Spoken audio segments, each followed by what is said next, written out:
Hello दोस्तों, मैं आपका अपना दोस्त अमित राजौरिया आज आपके लिए लेकर आया हूँ विक्रम और बेताल की एक बहुत ही सुंदर कहानी। विक्रम और बेताल की कहानियाँ जैसा कि आपने पहले भी सुनी होंगी। इसमें क्या है कि बेताल जो एक लाश है जिसे विक्रम ज्ञान की प्राप्ति हेतु बरगद के पेड़ से उतार लाता है और जिसमें हर बार बेताल एक बहुत ही जटिल प्रश्न विक्रम से रखता है और उसमें कंडीशन ये होती है कि अगर विक्रम उस प्रश्न का उत्तर नहीं दे पाया तो विक्रम के सिर के चीथड़े उड़ जाएंगे। लेकिन फिर भी विक्रम बार बार ऐसे रिस्क लेता है क्योंकि विक्रम को तो ज्ञान की प्राप्ति के लिए बहुत ही उत्सुकता है। तो जब लाश उतार लाया तो इस बार क्या थी बेताल की कहानी। आते हैं जरा कहानी की ओर। एक ऋषि थे और उन ऋषि की एक बहुत ही सुंदर कन्या थी और उन ऋषि के 3 शिष्य थे और तीनों ही शिष्य एक से एक अधिक पारंगत, विद्वान और निपुण थे। अब ऋषि कन्या को और ऋषि को ये समझ नहीं आ रहा था कि वो अपनी सुंदर कन्या का विवाह उन तीनों में से किस पुरुष के साथ कर दें या किस शिष्य के साथ कर दें।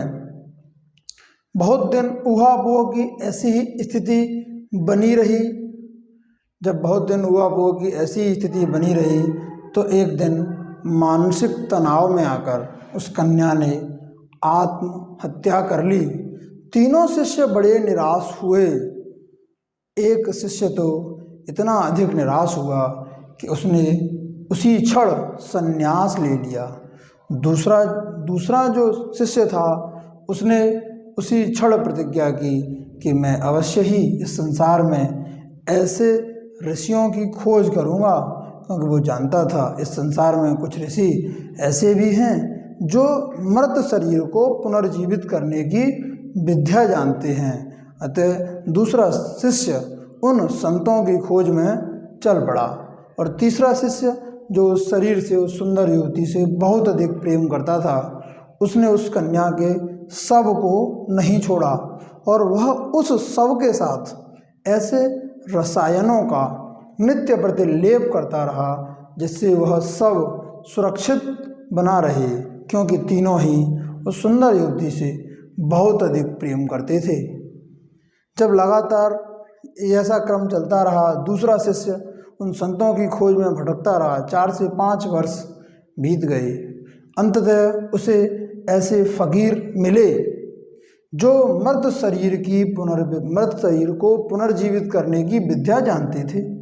उसने उन संतों की बहुत सेवा की। जब बहुत सेवा की, संत प्रसन्न हो गए और उन्होंने पूछा, वत्स क्या चाहते हो? तो उसने बताया कि ऐसे ऐसे एक सुंदर युवती है जिसे पुनर्जीवित करना चाहता हूँ। क्योंकि संत तो प्रसन्न ही थे तो उन्होंने प्रभाव में आकर मृत शरीर को पुनर्जीवित करने का मंत्र उस शिष्य को दे दिया।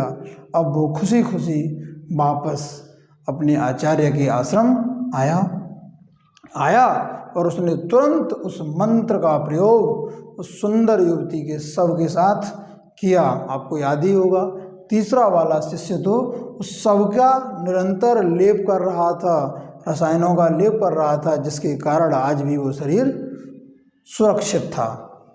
अब मंत्र का जैसे ही प्रयोग किया है वो युवती पुनर्जीवित हो गई। अब वो पहले से कहीं अधिक और सुंदर हो गई।